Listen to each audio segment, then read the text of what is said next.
Hello folks, welcome back. Hope everyone's fish and ponds are okay in the recent cold weather. Mine are doing alright, but the air source heat pump has been working overtime, but more on that on a later video. So I was looking back at some old photos the other day, and I realised it'll be 5 years this year since I built this koi pond, and I thought it'd be good to talk back through how I built the pond and some of the history around what was here before then. Also, some of the mistakes I made along the way, and things I'm hopefully going to change in the future. So I grew up always having fish and wildlife ponds, but I'd always wanted to design and build my own pond. This was my first attempt at doing so. So we'll go back in time now and look at the pond that was originally here when I moved into this house. And it was 10 metres long by 5 metres wide, and it was built with old reclaimed railway sleepers. And it was in a really poor state. Most of the railway sleepers had rotted and were falling apart, and the liner had multiple leaks in it. The entire pond was absolutely choked in plants, and the bottom was covered in about 12 inches of silt. It even had a fiberglass pond sunk in the middle, filled with soil to create an island, which had trees growing out of it. The previous owner said there was fish in the pond, but I couldn't see any because of the clarity of the water.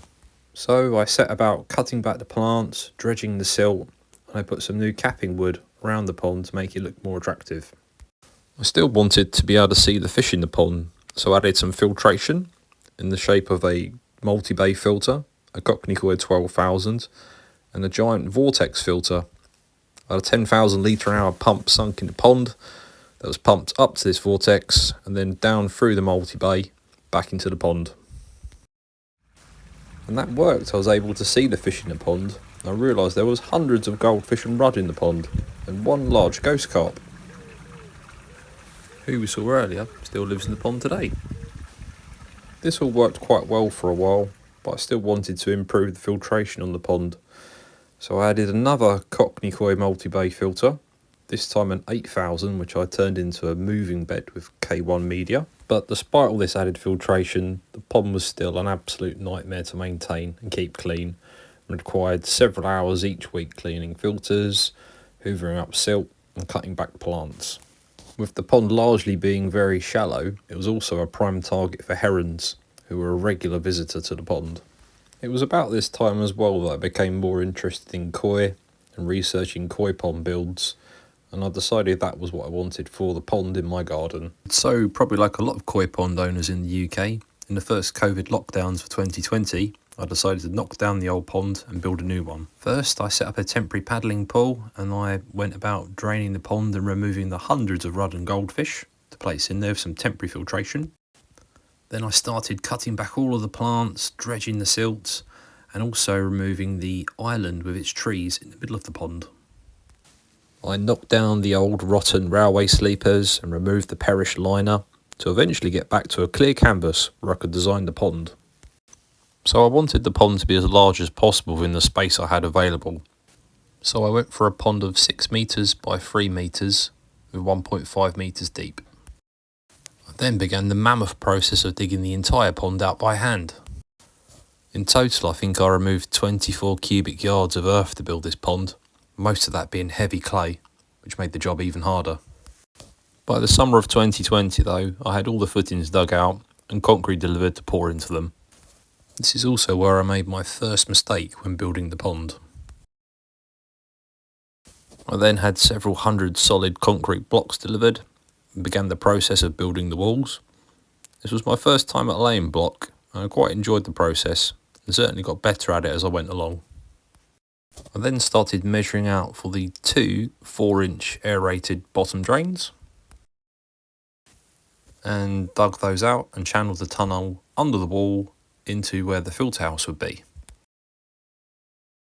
Once I was happy with their location, the pipes were all glued together and water tested overnight to make sure they didn't leak, and then all of the hole dug out for the pipes was backfilled with concrete.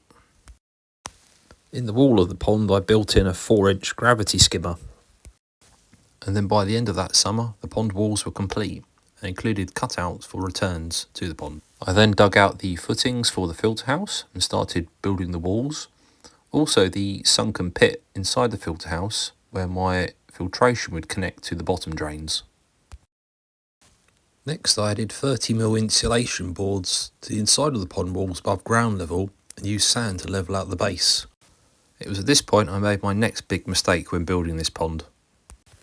I then fitted the underlay and I added a heavy duty 1mm thick butyl liner, which was very carefully attached to the bottom drains and the return pipes to the pond. I used a water meter to accurately record how much was going into the pond, and with filtration it came to just over 20,000 litres, or 4,500 gallons.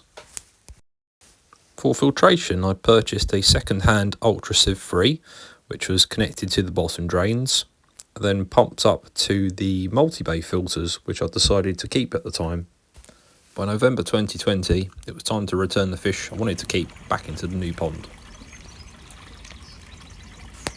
I decided to keep the large ghost carp and 10 of the biggest rudd and a couple of favourite goldfish. They'd also been joined by some other fish I'd purchased, including some nice koi, a couple of large mirror carp and even some tench. I paused the pond build for that winter, but come the next spring I added coping stones to the top of the pond walls and painted the pond as well. I also started to build the filter house. You can see I replaced one of the multi-bay filters with a 600 litre IBC tank, which I turned into a moving bed holding 300 litres of K1 media. One of the pond build mistakes I alluded to earlier was leaving a small shelf in the pond, as I still wanted to have some plants. I quickly realised though this was a bad idea, as the koi soon ate all the plants and dug up all the stones and scattered them all over the bottom of the pond, so I quickly removed them. Over the course of that summer though, I finished building the frame for the shed, added a roof and cladded it out. I also added a decking walkway down the side of the pond to the filter shed. By the end of that summer, the pond was 90% complete and I was really pleased with it. It had been quite a journey, but the pond had changed dramatically from what was here originally.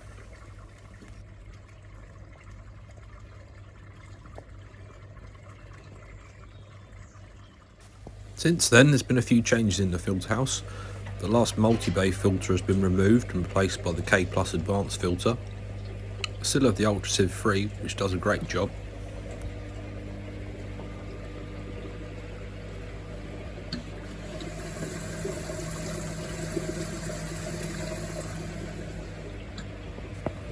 I also added a midi sieve for the skimmer line, and the 600 litre IBC tank has been fully clad and insulated. In total it took around 18 months to build the pond, and it certainly was a challenge, but it was one that I really enjoyed and I learnt a lot along the way. My first big pond building mistake though was not going for a solid concrete slab and instead having concrete footings for the walls. I think a concrete slab would have given the pond extra strength and made the inside of the pond a lot neater. My next big mistake was leaving those shelves inside the pond.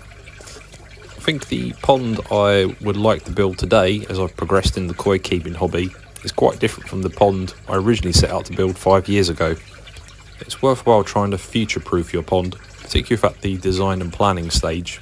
Just think, is this the pond I'm going to want in 5 or 10 years from now? That all being said though, the pond I have built works perfectly well and the fish are all quite happy. One day though I want to dig out those shelves and add a box welded liner to the pond, as I think it gives everything a neater finish. If you're thinking about building a koi pond, I hope you found this video useful, and if you enjoyed it, please give us a thumbs up and please subscribe. See you on the next one. Cheers.